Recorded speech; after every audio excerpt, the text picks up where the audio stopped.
बच्चों good morning. आज हम आपको कक्षा 8 में विषय इतिहास, इसमें जो है अध्याय 4 सन 1857 का विद्रोह, इसका अध्ययन करेंगे और इसके बारे में डिटेल्स बताएंगे कुछ। तो आप जैसा कि जानते हैं, ब्रिटिश गवर्नमेंट ने या अंग्रेजों ने भारत का खूब शोषण किया, जितना वो कर सकते थे, और यहाँ से जितना धन ले जा सकते थे उतना धन लेकर गए। इसका मुख्य कारण ये था, दिल्ली का जो सम्राट था वो कमज़ोर हो गया था। हिंदुस्तान में अनेक राजा आपस में लड़ते रहते थे, उनमें एकता नहीं थी, जिसका फायदा अंग्रेजों ने उठाया। कंपनी सबसे पहले भारत में अंग्रेज व्यापार करने के लिए आए थे, फिर वो शासक बन गए। तो जब कंपनी आई थी तो कंपनी के अधिकारियों का मुख्य उद्देश्य भारत से अधिकाधिक लाभ कमाना था, वह चाहे व्यापार से हो, भू राजस्व से हो, किसानों का सबसे अधिक शोषण करने से हो, या हस्तशिल्पियों की से हो। इनसे सबसे उन्होंने केवल धन कमाया। उस समय क्या हुआ कि शिल्पियों की आर्थिक स्थिति खराब हो गई, किसानों में अधिक कर लगाने से उनकी स्थिति दयनीय हो गई। जो हस्तशिल्प थे उनकी भी आर्थिक दशा बहुत खराब हो गई, क्योंकि उनके द्वारा बनाई गई वस्तुओं की मांग कम हो गई। और भारतीय सैनिकों में भी असंतोष था, क्योंकि उन्हें ना तो ब्रिटिश सैनिकों के समान वेतन दिया जाता था और ना ही सुविधाएं दी जाती थी, जिससे भारतीय सैनिकों में भी नाराजगी व्याप्त हो गई। इन सब कारणों से अनेक विद्रोह हुए।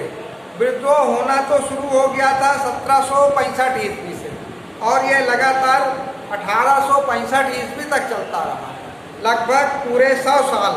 लेकिन यह विद्रोह किसानों और आदिवासियों के थे। सबसे महत्वपूर्ण विद्रोह हुआ 1857 ईस्वी में, जिसे स्वतंत्रता का प्रथम विद्रोह कहा जा सकता है। स्वतंत्रता का प्रथम विद्रोह कहा जा सकता है। और इस विद्रोह के कारण क्या थे, इसके बारे में हमको जानना जरूरी है। तो विद्रोह के अनेक कारण थे। पहला कारण था राजनैतिक कारण। राजनैतिक कारण ब्रिटिश शासकों की विजय तथा अधिकार करने की नीतियों ने, जो उनकी विजय और अधिकार करने की नीति थी कि वे अपने मन से जैसा भी चाहते थे वैसे नियम बना लेते थे, वैसे अधिकार करते थे। इससे भारतीय शासक वर्ग को ही नहीं, अपितु सामान्य भारतीय लोगों की भी भावनाओं को प्रभावित किया।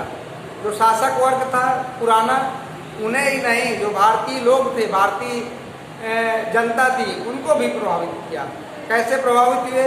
जो भारतीय शासक थे उनके सामने भारतीय जनता जो है अगर कह देती थी कि इस साल हम लगान नहीं दे पाएंगे, तो उनका लगान माफ हो जाता था।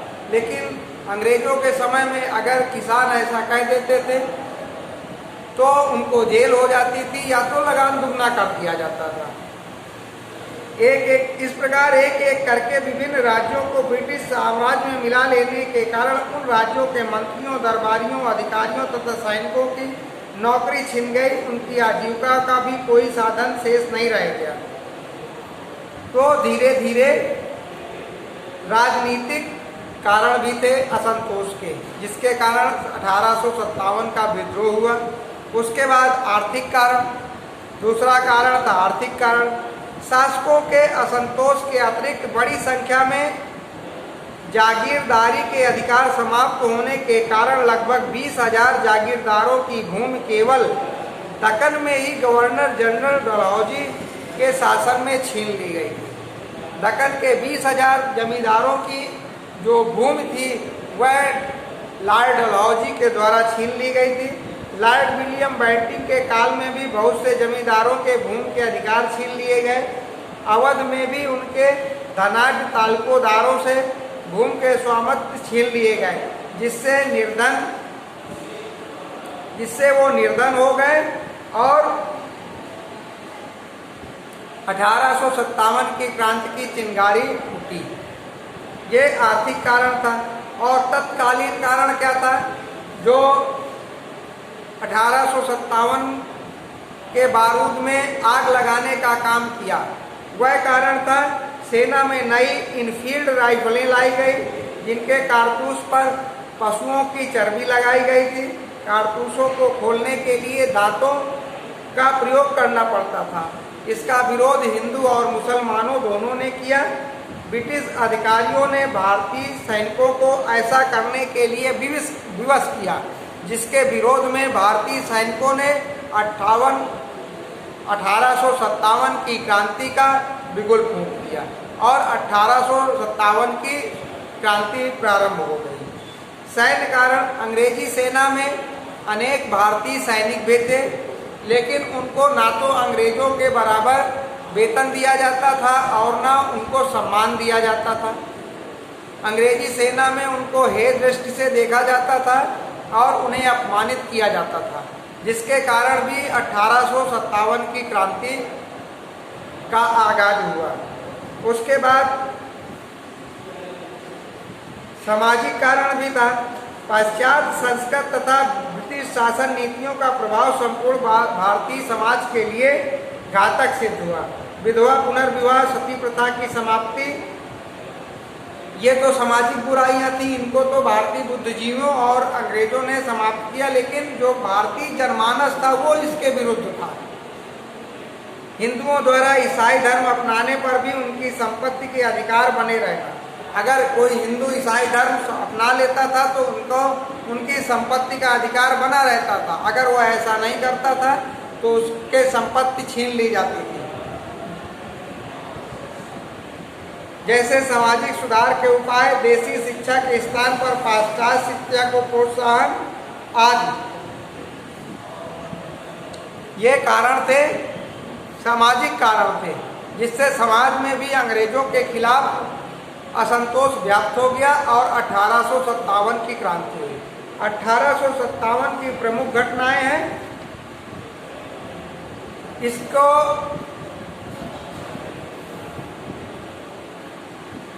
ये विद्रोह हमारा सफल हो जाता, लेकिन भारतीयों के द्वारा ही, भारतीयों की गद्दारी और अंग्रेजों का साथ देने के कारण ही यह विद्रोह हमारा सफल नहीं हो पाया। यह विद्रोह सुनियोजित नहीं था, इसलिए भी सफल नहीं हो पाया और इसका कोई मुख्य नेतृत्वकर्ता भी नहीं था, जिसके कारण यह विद्रोह असफल हो गया। तो आपको इस लेसन के बारे में बता दिया गया है। अब आपको इसकी इमेज भेज दी जाएगी, जिसकी रीडिंग आप घर में कर लीजिएगा। नेक्स्ट क्लास आपकी क्वेश्चन आंसर की होगी। और एक चीज आपको इंफॉर्मेशन दे दे वीडियो के माध्यम से, आपको जो है वर्क कंप्लीट करना है, उसके बाद चेक करवाना है, ये भी ध्यान रखिएगा। ठीक है, ओके, थैंक यू।